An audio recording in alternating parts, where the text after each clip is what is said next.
Hey, super friends! Happy New Year, and welcome to this, the 80th episode of the Get Your Comic Con podcast. It is a brand new year. We are in 2023. We have got so much coming up this year. But for now, this is our first podcast of 2023. My name is Neil. I will be joined a little later by my very own Boy Wonder Martin, and we're here to bring you a slice of film and TV goodness from our studio. I miss the word pop culture. It's the first podcast of the year from our studio, direct to your speakers. I hope you all had a wonderful break over the holiday season. We took some time out, switched off all the devices, did absolutely nothing, but it's time to get back to work, and this is going to be a absolutely landmark year for Get Your Comic Con. This is actually our 10th year.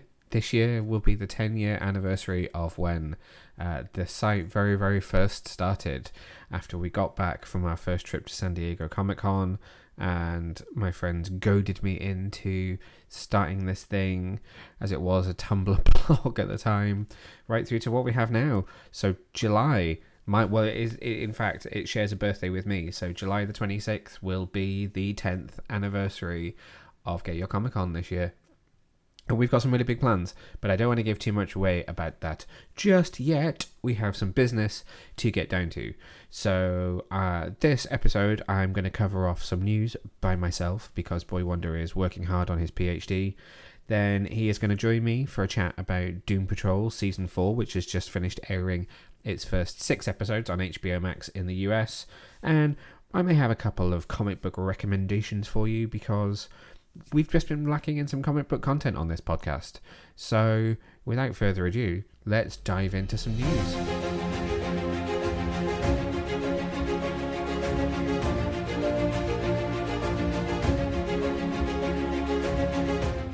So, unless you've been living under a rock recently, you will know that there's been a lot going on at Warner Brothers Discovery and the newly minted DC Studios. For those who somehow maybe don't know, the studio has hired James Gunn, writer-director of the Guardians of the Galaxy movies, and Peter Safran, the producer of the Conjuring franchise and Aquaman, to name but a few, to head up the new DC studios.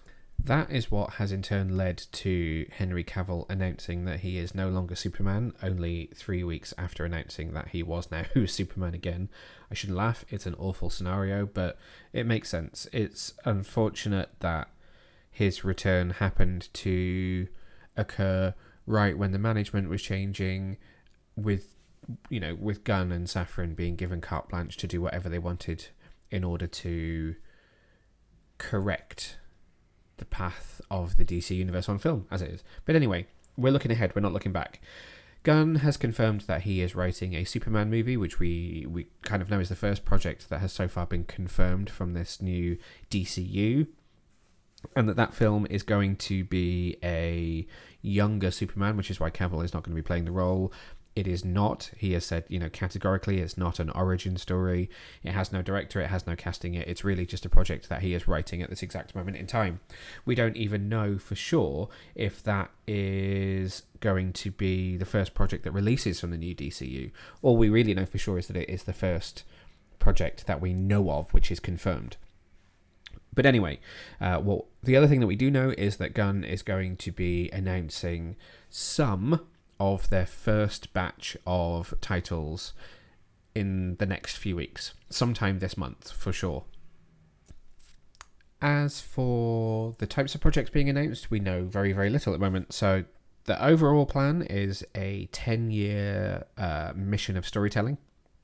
There's no way that they're going to announce 10 years of storytelling. They've tried doing that before and it's not worked, so they will be more conservative. It seems more likely that they're going to announce plans for the first couple of years. Now, what we know from other statements is that this simply isn't just going to be movies. This is movies, TV shows, games, a whole transmedia kind of takeover project. So it could be that what Gunn is going to announce is maybe formally this Superman movie, which maybe will be the kickoff of the new DCU, and a number of projects that will tie into that, which could be games, TV shows, etc., which is really exciting. So I'm not expecting some sort of massive event announcement with artwork and trailers, etc., etc., because we know they've not shot anything. It's probably going to be the announcement of a few titles, maybe some hints towards what that might mean for wider storytelling and the kind of connective tissue between them. And perhaps if Superman is going to be this first project, we'll maybe get to see some concept art for what it might look like. Other than that, I don't think it's going to be more, but it's going to be very, very exciting is what it is. But I want to hear from you. Are you excited about this new idea of the DCU? I spend so much time on Twitter that I'm kind of warped by the amount of people using hashtags like Fire James Gunn. So I want to know if you're excited for the future of the DCU. Get in touch with us on social media at Get Your Comic Con, or you can find me on all major platforms as at Neil Vag, which is NEILVAGG. I would love to hear from you and hear your opinions on what is to come from the DC universe.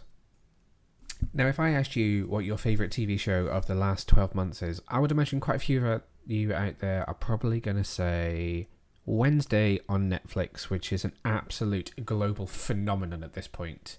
It is one of the highest rated shows on Netflix, critically acclaimed at this point as well, and thankfully, finally, they have put us out of our misery and confirmed that a second season is on the way. The show was mostly directed by Tim Burton and features quite a lot of his vision for the character, and is written by the Smallville executive producer team of Alfred Gough and Miles Miller. It stars Jenna Ortega as Wednesday Addams, as she attends Nevermore High School. So it's a kind of high school set version of the Addams Family, which really focuses on this amazing characterization of Wednesday by Jenna Ortega. I'm sure you have seen it.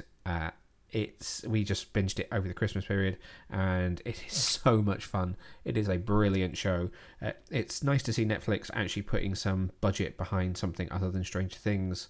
So it's a really well-made show and really consistently written and shot. So very excited to hear from them that they have confirmed a second season is on the way. Since the first season released and was produced, MGM, who owned the rights to the Addams Family, was actually bought by Amazon Prime, so there was some thought that actually the show might end up moving from Netflix to Prime Video, but that is simply not the case. It is still licensed to Netflix, and a second season is on the way. No news as to when it will shoot or when it will air as yet. The press release that came from the Netflix team simply said more information will follow later down the line. Chances are we probably won't see that one this year. I would imagine it will arrive in early 2024, but watch this space. Now, here's some news that I absolutely, I guess I'm going to say hoped for, but never saw coming at the same time. The final season of The Flash has currently begun production on episode 9 of the, I think it's 13 episode final season. So season 9 is due to air, I think it starts in about 5 weeks time, and it has in the past few days confirmed a whole bunch of guest cast for the 9th episode of the season. So they'd announced that there's going to be an episode that features Dreamer. So Nicole Maines from Supergirl is returning for an episode which I think is going to team Iris and Dreamer together, Nia Null, that is. And then they announced that this 9th episode will feature the return of Sendil Ramamurthy as Bloodwork. He was season 6, I think? Or was he season 8? Sometimes probably season 7. So he's returning, as is David Ramsey as Diggle, and Keenan Lonsdale as Wally West, Kid Flash. So the three of them were all confirmed to appear in the 9th episode of the season.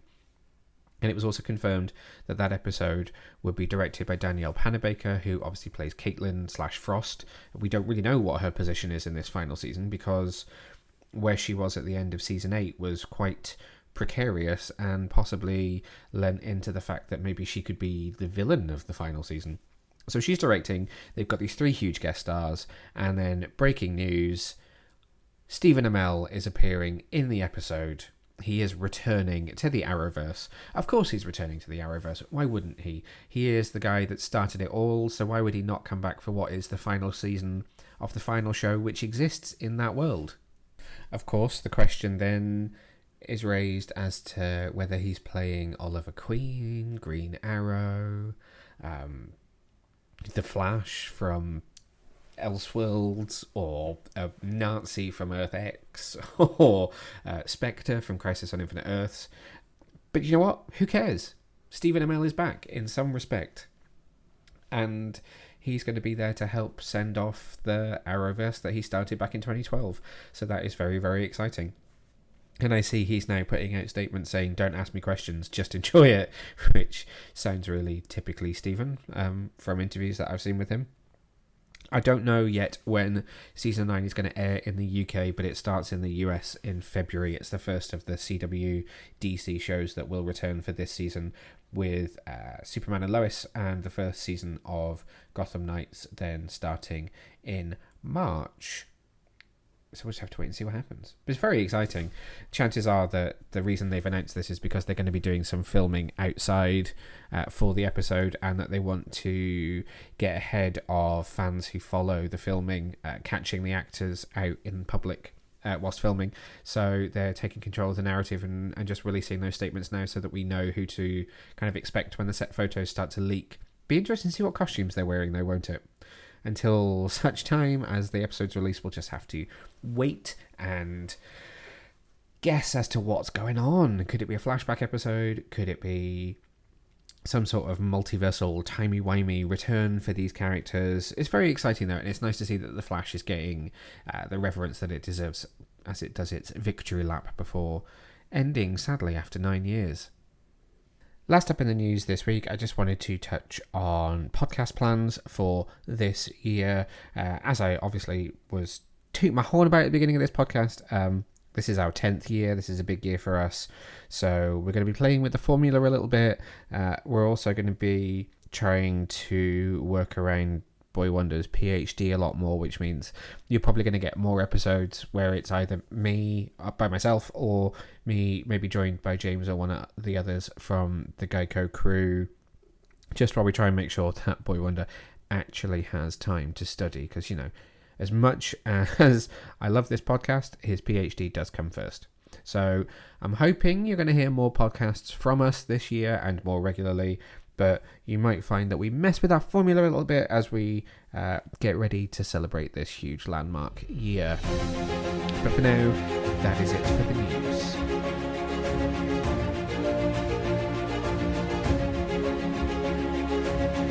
Next up, we're going to be talking about the first half of Season 4 of HBO Max's Doom Patrol.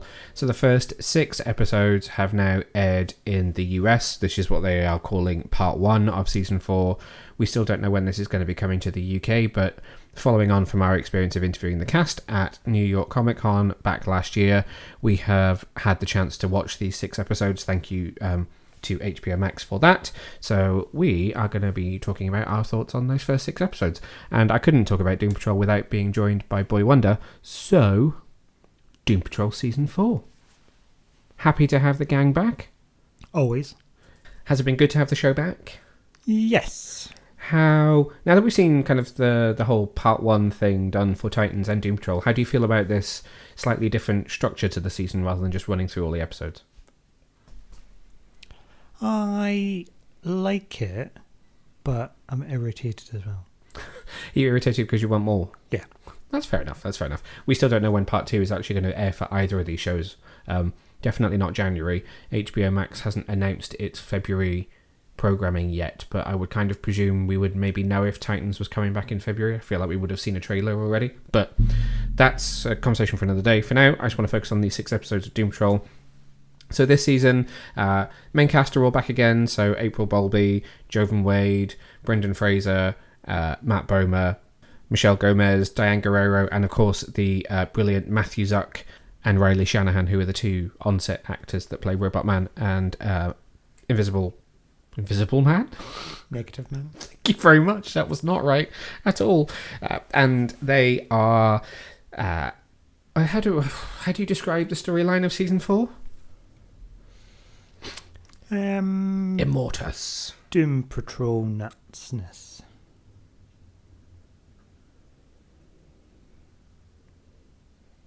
Doom Patrol nuts. That I took a second to sort of compute what you meant. So We now have the added wrinkle of time travel, which is something which we haven't had before in Doom Patrol. That came up with the arrival of Madame Rouge last season and has now become part of their sort of everyday crime fighting. And I'm still not 100% sure on who the villain is for this season. So the trailer teases the rise of Immortus, and Immortus is something that we learn about somewhat in this season, mostly in the mid-season finale. We kind of know more about what Immortus is doing than who Immortus is.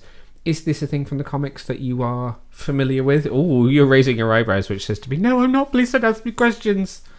Not that I remember. I've only read the old stuff. It might be from one of the newer ones.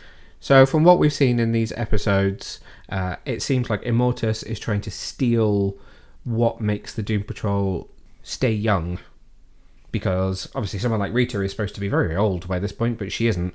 And that's been a question that we've had all along, is how did these guys kind of not age? And so now we're answering that question, but also stealing those powers from them. So he is an older character debuting back in the My Greatest Adventure days. Oh, okay. And he is a member of the Brotherhood of Evil.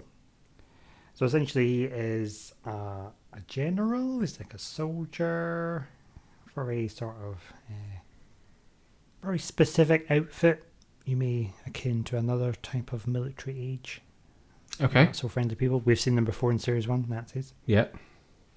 So essentially he's lived for centuries. He's had some sort of special alchemic potion that gave him his long life, but he lost it, and so he hired Niles Calder to recreate the potion. Ah, okay. So this is probably where Project Immortus is going to tie in with the TV series, because that was something Niles was working on. So it could be that Immortus is now coming to collect on his debt from the chief. But it seems a little bit more mystical because Willoughby's involved, so I don't know if they're going to stick to that or not. Maybe they've updated the formula a little bit. So the series starts out, I was going to say pretty straightforward. It starts out in a very different place, which is that they're now trying to function as a group of actual jobbing heroes with Rita, Elasti-Woman, the wonderful April Bowlby, in charge, but not really doing the best job. But she does now have a super suit, sort of. And they're taking on Cockman. What was he called? Codpiece. They're taking on Codpiece. I may have just made that up as well. And that's kind of the most straightforward part of the whole season. And because they then end up in the future, there is some stuff that goes on there. They find out what's happened to their future selves, and it all gets very complicated very quickly. So how do you feel about the sort of pacing and how they've brought in this overarching story this season by kind of almost keeping it straightforward for a little while and then diving headfirst into absolute craziness? I've liked it. I mean, you know what you're going to get with Doom Patrol now, really. There's going to be craziness. There's going to be butts. It really was Codpiece, by the way. I've just Googled him and here is a picture. Not Cockpiece. Not Cock, no. You're going to get craziness, but you're also going to get to see these essentially broken people find who they are, and we've reached a different level of where they are in their journeys of self-discovery and healing, because they're all in very different places yet again. They are very different places again. We seem to have moved on a little bit from Robot Man's potential debilitating illness. I think it's still mentioned, and that's part of the reason for the glove.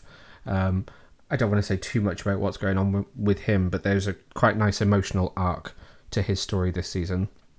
It seems like a lot of it is tied up heavily with Cyborg this season, who's not really Cyborg anymore. He's just Victor now that he's had all of his connections to the grid removed and his implants covered up with this artificial skin. So he's kind of the IT guy, which I think is probably very frustrating for him, and is something that we sort of do deal with in the story. But how do you feel like how they've written that arc this season? I think they've handled it very well. It'd be interesting to see how they get him back to be Cyborg. I wonder if he will, if he just stays this way. I don't know. We know very, very little about the back half of the season, so I don't know whether he will just remain this way or whether there is actually an eventuality out there where he will become cyborg again. It seems like he will, because the story seems to be heading in that direction. He does seem to be dealing with the loss of Cyborg. I suppose as well, when we do drop off to the future, he does have some kind of implants again. They're all like cyberpunky, homemade, aren't they? Yeah. To make him feel like he's Cyborg, but he's not really. Was it just stuff stuck on to make him feel that way? I must have missed that. I'll have to go back and watch it again. I just thought it was some sort of weird, like, steampunk version. No, it was all like stuff he just put on himself. I think the biggest thing this season is kind of the relationship between Madame Rouge and Rita. There is kind of a power struggle between the two of them, albeit some of it is artificially generated just out of the situation that they're in. What are your thoughts on that? I think they work very well together. I always enjoy seeing the two of them on screen. They've got a lovely chemistry, and in real life as well. Well, yes, so we saw how much of an amazing chemistry they had together when we saw them at New York Comic Con. So it's nice to see how that translates to the screen, and it's funny that they're so close in real life yet have to kind of bicker on screen. But it seems to work really, really well. And there's a lot more of Madame Rouge this season as well. So you see her out on a mission with Larry in the second episode. She has a lot to do, and you do get some of her insecurities as well. Seems like there is a want there to reform. I don't know if that's to save her own skin or because she genuinely does want to kind of repent her sins, for particularly to Rita for what she did to her in the previous season. But her characterization has been probably my favourite this season. It's a close run between Rita and Madame Rouge, I think. Mm-hmm. How are you feeling about Crazy Jane this season? I do like a bit of Crazy Jane. She has a very interesting story arc around discovering who she is as a personality. Yeah. Or a person, not just a personality. So there's some very big questions around her this season, which I'm interested in, and I'm interested to glean from you how much this reflects some of what's happened in the comic books. So Kay, I was going to call her Katie, it's Kay, isn't it? Is the person. Is that the real person? So I think in this series, Kay is the little girl, and she was the original persona.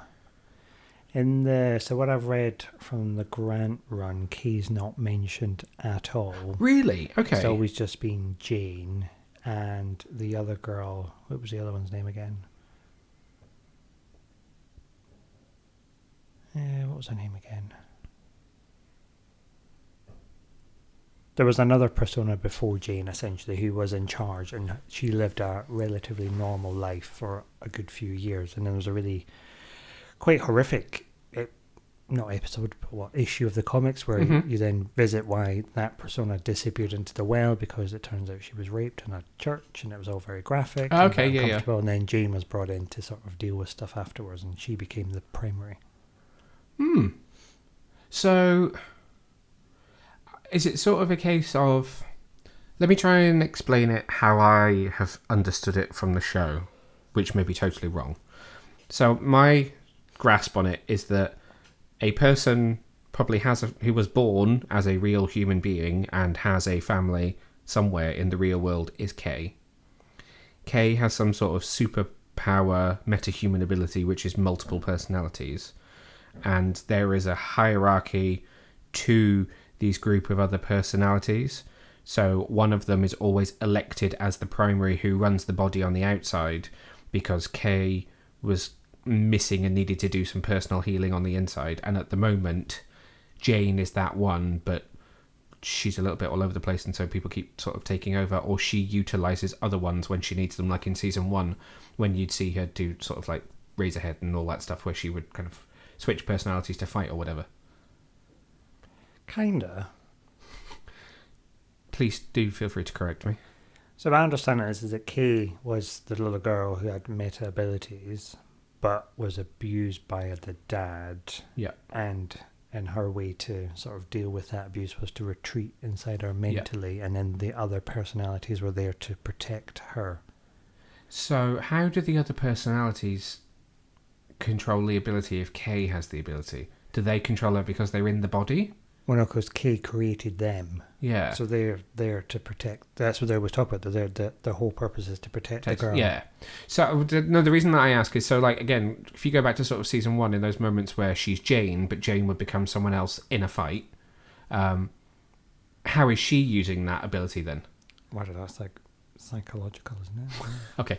Is that, don't ask too many questions. Well, I suppose they're just there to protect her. So all these abilities have popped up just to protect the girl. Kate. But what's interesting is that Jane is the one that doesn't have any abilities, but she's almost like the primary. Yeah. So it's almost like the grown-up version of Kay. And so what we're now seeing here is Jane kind of saying, do I get to be my own person? Do I get to have my own dreams, my own wants, my own needs? And am I valid as a person, even though I'm not necessarily, this isn't necessarily my body? Yeah.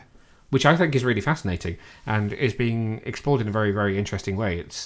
There's a particular episode, I think it was episode 5, where because several of them have now lost their ability to remain young, one of them at this point has lost their ability to remain young, there is a kind of fountain of youth moment that causes all of them to regress is the word I'm looking for, back to being teenagers, and that for a lot of them is about living who they were back then, but for her it's the first time she's ever been a teenager, and it's her first experience of being like that, and so it's a very, very different experience for her.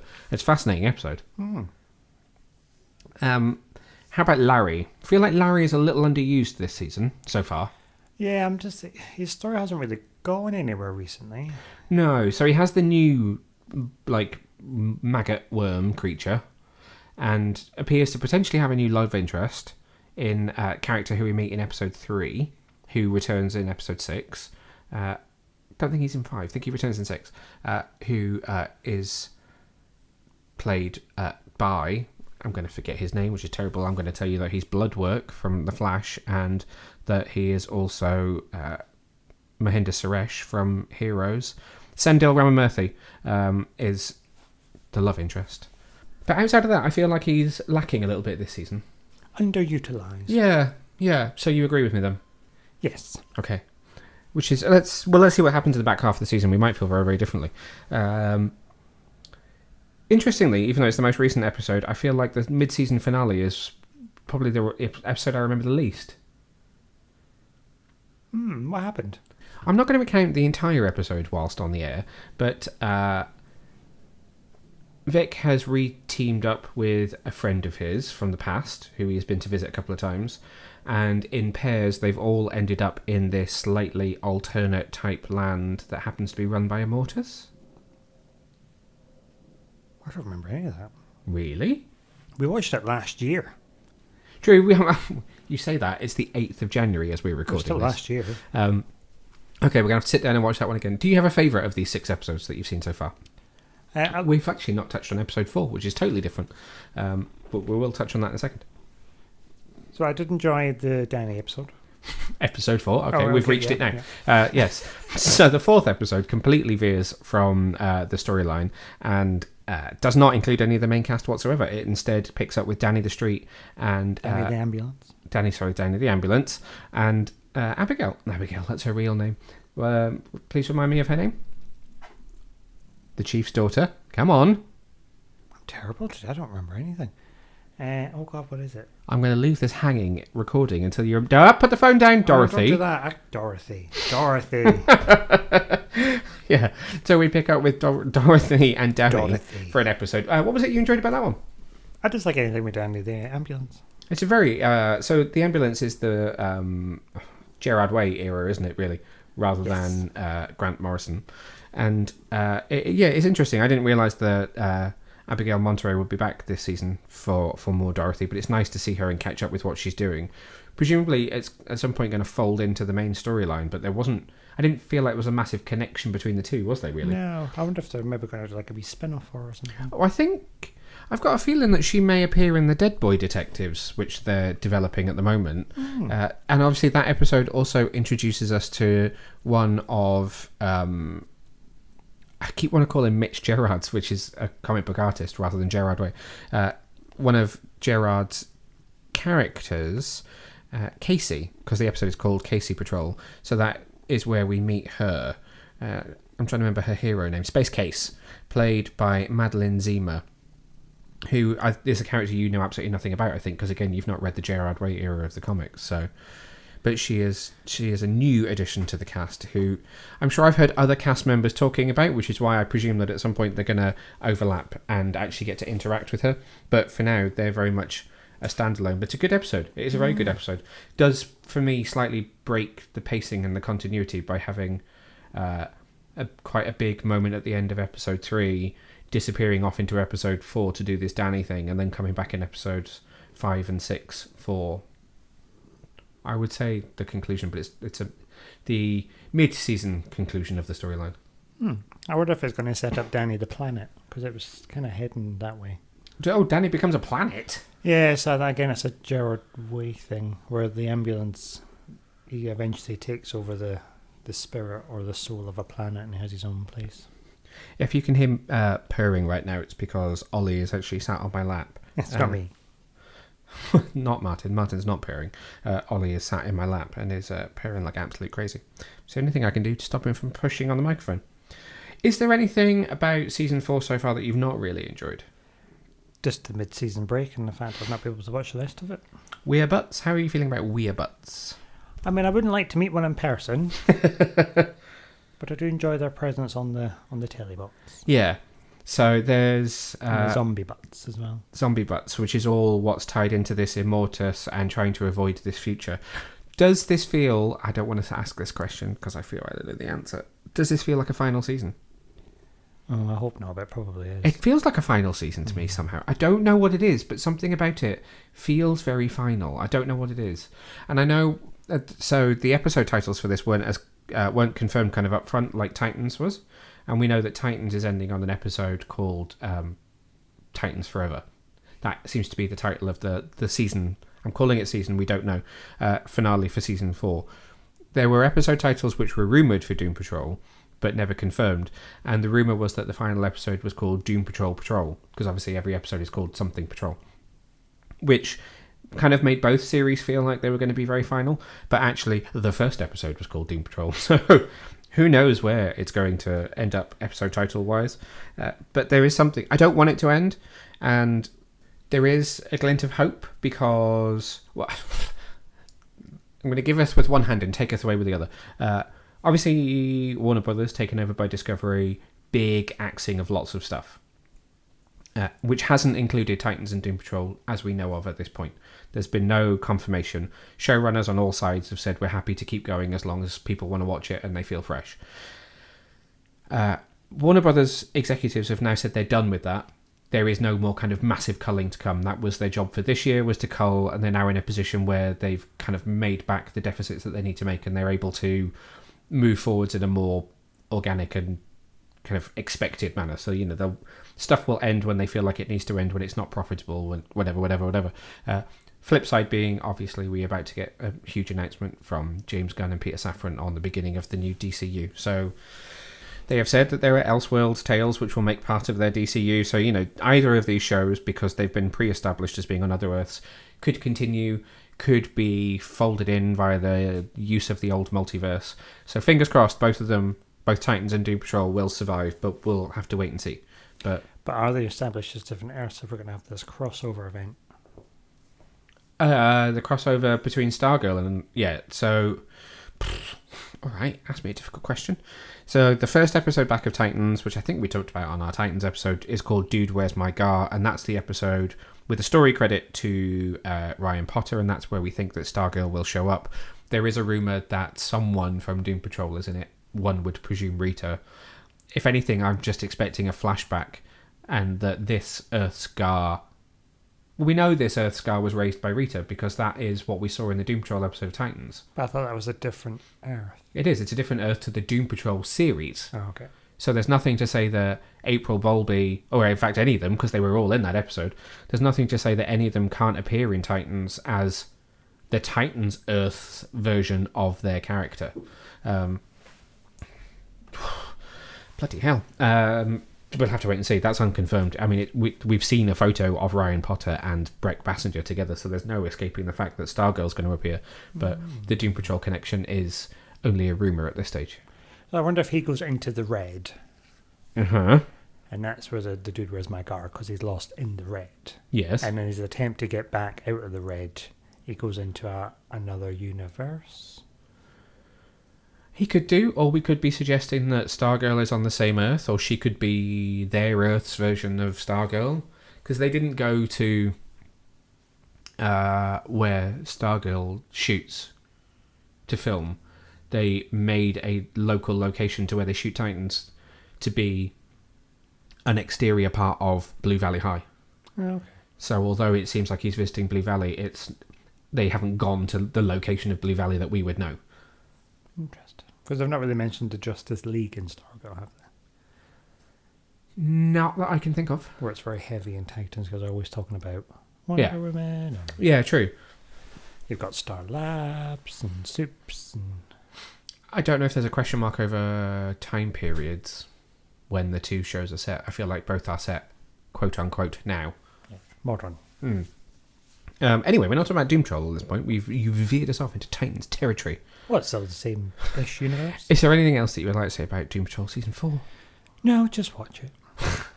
Hopefully we'll be able to pick up the back 6 episodes very, very soon. We're just sitting here, fingers crossed, waiting for HBO Max to make that announcement. And obviously we will keep you very, very posted as to when you can watch it in the UK. It's not been the easiest show to get hold of here in terms of watching it when it's out. It's been on, I think, Epix, which is now called Lionsgate Plus, which is also where you can find Pennyworth Season 3 in the UK at the moment. But I'll be keeping my ear to the ground and I'll let you know as soon as we have news on that one. Thank you to Boy Wonder for joining me for that nice discussion on Doom Patrol. Don't forget that we did speak to 3 of the stars of the show, Jovan Wade, April Bowlby and Michelle Gomez at New York Comic Con last year, and you can check out all 3 of those interviews over on our YouTube channel. Just search for Get Your Comic Con, or you can pick them up on our website under the interview section. Before I sign off for this episode, I wanted to give you some recommendations. I have some TV shows and I have some comic books. First up, I have 2 binge-worthy TV shows that I want you to watch, both of which are on Prime Video. First up is The Peripheral, which stars Chloe Grace Moretz, Gary Carr, Jack Rayner, JJ Field, Tania Miller, Lewis Hurtburn, Katie Lung, Melinda Page Hamilton, Chris Coy, Alexander Hernandez. I'm disappearing right down the IMDb list right now. And it is based on the William Gibson book of the same name. It is a brilliant sci-fi series, which is definitely for fans of shows like Westworld. It's a kind of Matrix meets Terminator type show, which is partly set in near future America, I think it's North Carolina, and then even further far-flung future London, which is very, very interesting to see. So it's kind of this transatlantic Matrix meets Terminator badass 8-episode exploration of tech and things that tech can do and its ramifications on both the past and the future. Very cool show. Definitely check that one out. And my second recommendation is a brand new show that just launched a few days ago, a 6-part again Prime Video show called The Rig, which is from writer David McPherson, who you might know from Line of Duty. This one stars Ian Glenn, Emily Hampshire, Martin Compston, Richenda Sandel, Owen Teale, Calvin Dember, Molly Vevers, Richard Pepple, Stuart McQuarrie, Abraham Papula, Cameron Fulton. There's some very recognisable British TV faces, and Emily Hampshire is obviously recognisable as well to US audiences for her role in Schitt's Creek. And this one is set on an oil rig just off the coast of Scotland. It was filmed in Edinburgh at some brand new TV studios, which is not far away from where we used to live. And it is a very cool sci-fi, some influences from things like the Mist, the Fog. It's really difficult to explain. It's so unique and so original, and I was very happy to see that it also managed to, bear in mind it's only 6 episodes, it managed to stick its landing as well, which was really great to see. Amazing ensemble cast. I would not say there is a single weak link in this cast. They are all brilliant. I'm just trying to read the synopsis that's on the IMDb page for it. A group of workers on a remote Scottish oil rig are due to return to the mainland when a mysterious fog enshrouds them and supernatural forces take hold. You kind of spend half the series wondering whether it's a sci-fi thing or a supernatural thing or maybe just a psychological thing, and it plays on some wonderful psychology of what it's like to be stuck in that kind of small, unescapable space during a crisis. So there's some great psychological elements to it, as well as the kind of supernatural sci-fi stuff. Very, very cool. I don't want to say too much because I'll end up spoiling it. You can stream all 6 episodes now. Likewise, you can stream all 8 episodes of The Peripheral. Both are on Prime Video, and I really want you to check out both of those because they are such good watches. I also have 2 comic book series which I absolutely want you to check out. So one of the kind of edicts for this year for GYCO Podcast is that we need to bring back more comics content. Some of it is quite difficult because of embargoes around releases. So for instance, DC, we are embargoed on all of the DC comics that we read until they release. So I can't tell you about certain things that are coming up in the next week or two, but I can tell you about things which will be releasing on the day before this podcast drops, or if I get it edited in time, the day this podcast drops. So I've got to try and work around that. But anyway, 2 series which I would like you to check out. The first one is from DC. It's called Batgirls. It is written by the wonderful team of Becky Cloonan and Michael Conrad. We are about to get the 14th issue of this series. It's in a very interesting arc which started in their annual just before Christmas, where both Cassandra Cain and Stephanie Brown accidentally swapped bodies in a kind of Freaky Friday moment. It's a series which is based on, pretty much, you can guess this from the title, the 3 main Batgirl characters, so Barbara Gordon, Cassandra Cain, Stephanie Brown. Similar to the Tim Drake Robin series, it puts them in their own kind of corner of Gotham, and they are working together, separate from the rest of the Bat family, unless the story requires someone to drop in. And it's just a really cool, quite kind of punk series. It's art style and its color very much bucks the trend for what is normal and cliche in comics. It's different. It's very edgy. And it's just a cool story about 3 very cool characters. So I would like you to go and check that out. It's been going for just over a year. So as I said, issue 14 is about to drop, and it's a very, very, very good series. If you do want to get into it and you've not been reading it, go back to the annual, which released in December, and you will, I think it was December, and you'll be able to pick up the story from there. The second series I want to tell you about is a book from Boom Studios, which is called Specs. It's from the creative team of writer David Booher and artist Chris Sheehan. It features colours by Roman Stevens, and I'm going to forget who does the letters, which makes me feel absolutely terrible. So as I'm talking about it, I'm going to Google it. It's a 80s set horror series. It's not out and out scary, so if you're not a fan of horror, don't be worried. It's basically about these 2 high school kids, Kenny and Ted, who are best friends. Kenny also harbours some romantic feelings towards Ted. Ted also happens to be essentially from the only black family that live in this Midwest American town. Jim Campbell is the letterer. Jim Campbell. And so as we're saying, he's basically from the only black family that lives in this Midwest American town. And it's in the first issue, they published 2 issues so far. The 3rd issue comes out as this podcast releases. In the first issue, the kids come across an advert in the back of an old comic book, which people of a certain age will always remember those adverts, and it's for a set of magical wish-granting glasses, specs, as is the title. So they kind of have this whole, God, imagine what it would be like if we had a pair of these, what would you wish for? And then the glasses magically turn up on Kenny's doorstep, and it leads to an event where the 2 of them make a wish, which has some quite serious ramifications, and then they have to deal with that in the 2nd issue, which leads to another wish, which further complicates matters, which is where we find ourselves in the 3rd issue, which drops this week.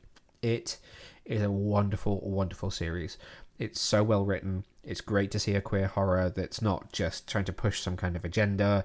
It's it's really beautifully written and is just a really cool story. And Chris Sheehan's artwork is outstanding. Roman Stevens' colours are perfect. The visuals match the story in every way, shape or form. So it's just a perfect storm of different aspects that make up this book. Nothing about it is off-putting whatsoever. It is literally, I have given all 3 issues 5 stars. It's that good. It is one of my favorite series of 2022, and we might only be in January, but it's basically going to be my favorite series of 2023 for the time being. It's issue 3 ends with a to be concluded, so I would imagine there'll be a kind of collected version of this story coming very, very soon. But it is, I mean, you just have to read it. That's all I'm going to say. You have to read it because it is that good. So that's Specs from Boom Studios. So by the next time I podcast again, I want to hear that you've seen The Peripheral, The Rig, and you've read Batgirls and Specs. That's all I'm saying. And that is all for this episode. I'm going to be back hopefully in around a week's time, because I have 2 press screenings coming up in the next week. I'm going to see Megan, which is a new horror movie, which I'm sure you've all seen the trailer for, with the dancing robot of evil. So I'm seeing that this week. And I'm also seeing Paramount's Babylon, which is this huge new film starring Brad Pitt and Margot Robbie. So I'm going to be back very soon to talk about both of those. Until then, stay safe, stay well, and I will see you very, very soon. Bye!